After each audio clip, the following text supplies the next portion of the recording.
Kommissionen har initiativretten til lovforslag i systemet. Det vil sige, at de kan ikke vedtage lovene. Når kommissionen kommer med et lovforslag, sender de det ud til de nationale regioner, og de sender det så direkte tilbage til kommissionen, hvis ikke de har nogen forslag til ændringer.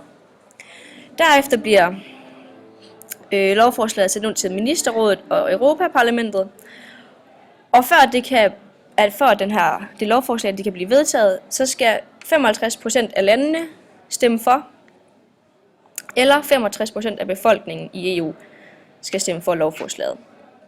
Hvis det så er tilfældet, at så mange stemmer for det, bliver det sendt ud til kommissionen, som så fører det ud i livet ved lov, enten ved direkte eller indirekte.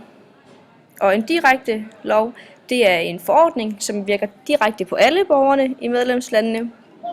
Og en indirekte lov er så et direktiv, som har det formål, at landene de laver nogle individuelle love, som tilpasser den her nye lov, der er blevet vedtaget.